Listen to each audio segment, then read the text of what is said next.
बिस्मिल्लाहिर्रहमानिर्रहीम अस्सलाम वालेकुम। जो हमने एसएसटी की सीरीज़ स्टार्ट की है उसमें आज उर्दू का लेक्चर नंबर 3 है। इसमें हम उर्दू के इम्पोर्टेंट एमसीक्यूज़ देखेंगे और उनके हवाले से थोड़ी बहुत एक्स्ट्रा इन्फॉर्मेशन जो बन सकेगी या उस सवाल के हवाले से जो जो मुझे आता होगा वो मैं आपको बताऊंगा। दुआ कीजिए कि इंशाअल्लाह जो है हम टेस्ट आने तक इस सीरीज़ को कंटिन्यू कर सकें। तो चलिए आज की वीडियो को स्टार्ट करते हैं। सबसे पहला क्वेश्चन है, दर्द झील शेर किसका है? निसार में तेरी गलियों के ए वतन के जहाँ चली है रस्म के कोई नसर उठा के चले। तो उसका सही ऑप्शन है ऑप्शन बे, फैज़ अहमद फैज़ का ये बड़ा मशहूर शायर है। ठीक है, फैज़ अहमद फैज़ जो कि पाकिस्तान के एक बड़े मशहूर जो है वो शायर गुजरे हैं। उनका जन्म हुआ था 13 फरवरी 1911 में और इनका इंतकाल हो गया था 20 नवंबर 1984 में।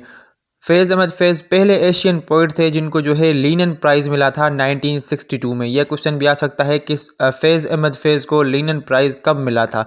वो 1962 में मिला था। और वो किसके दौरान मिला था, किसने उसको दिया था? वो दिया था सोवियत यूनियन ने, जिसको हम यूएसएसआर के नाम से जानते हैं, union of Soviet socialist Republic, जिसको 1922 में बनाया गया था। लेटर ऑन उसको काफ़ी सारे स्टेट्स ने जो है ज्वाइन किया था, जैसे बाल्टिक स्टेट है हमारी, जिसमें जो है वो इस्टोनिया है, लैटविया है, लिथुविया है। ठीक है, तो और सेंट्रल एशियन हमारे जो कंट्रीज़ हैं जैसे ताजिकिस्तान, तुर्कमेनिस्तान, कज़ाकिस्तान, किर्गिस्तान, इन्होंने भी जो है वो यूएसएसआर को ज्वाइन किया था। लेटर ऑन जब यूएसएसआर टूटा था, उससे टूटने से पहले ही, मतलब वो इकोनॉमिक उसके वजूहात थे जिसकी वजह से वो जो है वो डिक्लाइन आ गया उसका, या उसने जो है कुछ फ्रीडम या राइट्स देना स्टार्ट कर दिए तो उसका डिक्लाइन आ गया। तो वो 1991 में यूएसएसआर ऑफिशियली जो है वो उसका अंत हो गया था। और जो हमारे सेंट्रल एशियन कंट्रीज़ हैं वो जो है नई कंट्रीज़ इमर्ज हुई थी वर्ल्ड मैप पर, जैसे हमारे ताजिकिस्तान है, तुर्कमेनिस्तान है, या जो है कज़ाकिस्तान है। ऐसी जितनी भी कंट्रीज़ हैं ना, उन्होंने सब ने जो है वो यूएसएसआर से इंडिपेंडेंस ली थी। अगला क्वेश्चन है, स्वदेशी रेल किसका मज़ाहिया मजमून है? ठीक है, तो उसका सही ऑप्शन है ऑप्शन जीम, वो शौकत थानवी का बड़ा मशहूर जो है वो मज़ाहिया मजमून है स्वदेशी रेल। स्वदेशी का जिक्र आ गया तो मुझे एक बात याद आ गई कि हिंदुओं ने स्वदेशी मूवमेंट स्टार्ट की थी अगेंस्ट पार्टीशन ऑफ बंगाल। जब जो है लॉर्ड कर्जन ने पार्टीशन का ऐलान अभी नहीं किया था, मतलब कि उन्होंने प्लान बना लिया था, और सो उनके अगेंस्ट जो है वो हिंदुओं ने, इंडियन नेशनल कांग्रेस ने एक मूवमेंट स्टार्ट की थी, उसको हम बुलाते हैं स्वदेशी मूवमेंट। अगला क्वेश्चन है, नून मीम राशिद का असल नाम क्या था? ठीक है, तो उसका सही ऑप्शन है ऑप्शन जीम, नज़र मसूद राशिद जो है उनका असल नाम था। इनका जन्म जो है वो 1910 में सियालकोट में हुआ था और इनका इंतकाल जो है वो 1975 लंदन में हुआ था। ये सवालात मैंने जो है एक दो पेपर में देखे थे कि नून मीम राशिद का इंतकाल कब हो गया था, इस वजह से मैंने आपको ये दोनों बता दिए कि वो पैदा कब हुए और उनका जो है इंतकाल कब हुआ। लंदन का जिक्र आ गया तो लंदन के हवाले से क्वेश्चन आ सकता है कि बरतानिया का मशहूर शहर लंदन कौन से दरिया के किनारे पर वाक़ है? तो वो दरिया थेम्स रिवर पे वाक़ है, रिवर थेम्स। अगला क्वेश्चन है, काबिल दीद से क्या मुराद है? ठीक है, नीचे 4 ऑप्शन दिए हूँ, उनमें से सही ऑप्शन है ऑप्शन जीम, काबिल दीद का मतलब होता है देखने के काबिल। वो चीज़ जो कि देखने से ताल्लुक़ रखती हो या देखने में बहुत खूबसूरत हो, उम्दा हो या निहायत ही खूबसूरत हो, उसको हम बुलाते हैं काबिल दीद। अगला क्वेश्चन है, दो गज़ ज़मीं भी न मिली कोई यार में, ये मिसरा किस शायर का है? ठीक है, ये बड़ा मशहूर शायर है, वो मैं आपको कंप्लीट भी बताता हूँ, लेकिन इस क्वेश्चन का सही ऑप्शन है ऑप्शन बे, बहादुर शाह ज़फ़र का ये शायर है।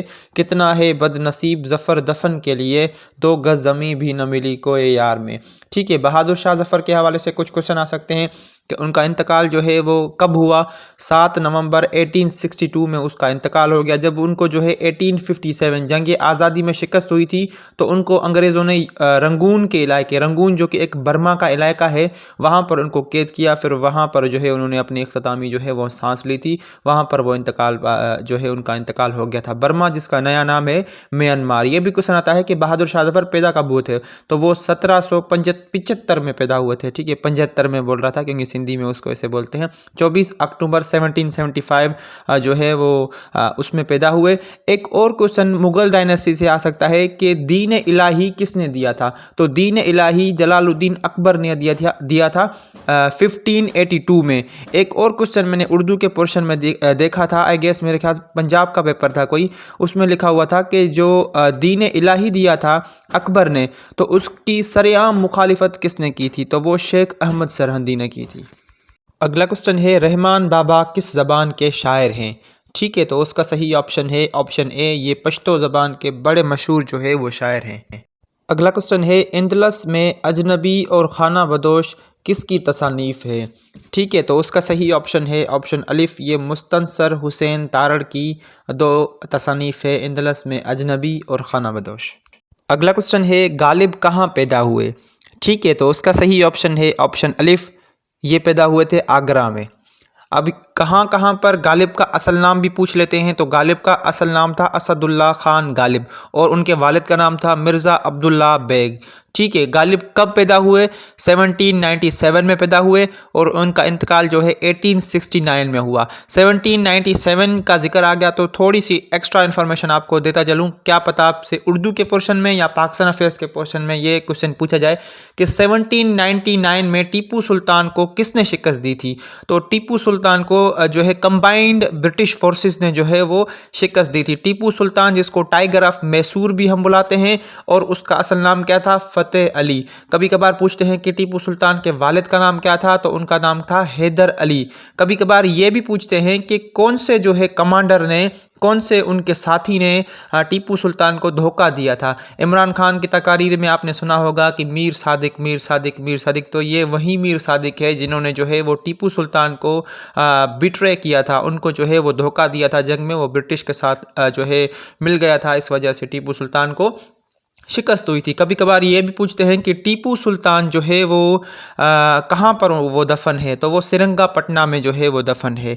अब आगरा का जिक्र आ गया, तो आगरा फोर्ट, कभी कभार ये भी सवाल आता है कि आगरा का किला किसने बनाया था? तो वो जलालुद्दीन अकबर ने बनाया था। वहीं अकबर जिन्होंने सेकेंड बैटल ऑफ पानीपत 1556 में जो है हेमू की फोर्सेस और अकबर की फोर्सेस के साथ जो जंग लड़ी थी, उसको हम बुलाते हैं सेकेंड बैटल ऑफ पानीपत इन 1556।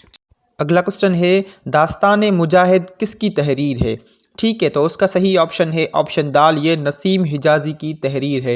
नसीम हिजाजी की असल वजह शोहरत उनकी तारीखी नावल निगारी है, जिनमें उनकी जो है दास्तान मुजाहिद है, या इंसान और देवता, या मोहम्मद बिन कासिम, या जो है खाक और खून, या तलवार टूट गई, या जो है वो अंधेरी रात के मुसाफिर, ये जो सारे तहरीरें हैं, ये जो है वो नसीम हिजाजी की वजह शोहरत है।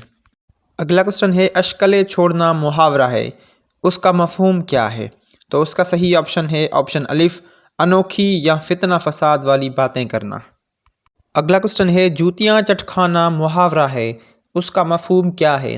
ठीक है, तो उसका सही ऑप्शन है ऑप्शन जीम, उसका मफहूम है मारे मारे फिरना। अगला क्वेश्चन है, इज़्तरार का मुतज़ाद क्या है? ठीक है, एक होता है मुतज़ाद, इट मीन्स एंटोनिम, और एक होता है मुतरादिफ, उसका मतलब होता है सिनोनिम। तो इसमें पूछ रहा है कि इज़्तरार का मुतज़ाद क्या है, इट मीन्स उसका एंटोनिम क्या है? तो इज़्तरार का मतलब होता है बेइख्तियारी या मजबूरी या बेबसी या अदम करार, या जो है बेकरारी किसी बात में, या बेचैनी होती है इंसान को। तो इस क्वेश्चन का सही ऑप्शन है ऑप्शन जीम, इज़्तरार का मुतज़ाद है करार। अगला क्वेश्चन है, खाक और खून किसका नावल है? अब वीडियो के बीच में मैंने आपको नसीम हिजाजी का जहाँ पर जिक्र आया था, वहाँ पर आपको बता दिया था इस नावल का जवाब। अगर आपने ध्यान से सुना होगा तो आपको ये ऑप्शन पता लग गया होगा, लेकिन इस क्वेश्चन का सही ऑप्शन है ऑप्शन अलिफ, इसका नावल का राइटर है नसीम हिजाजी। ठीक है, खाक और खून, बेसिकली खाक और खून एक तारीखी नावल है, 1947 में इसको लिखा गया था, जब ये तकसीम हिंद के दौरान में बरसगीर के मुसलमानों की कुर्बानियों को बयान करता है ये नावल। ठीक है, नसीम हिजाजी ने इस नावल में मुसलमानों ने हिंद के दर्द व कर्ब को बयान किया है।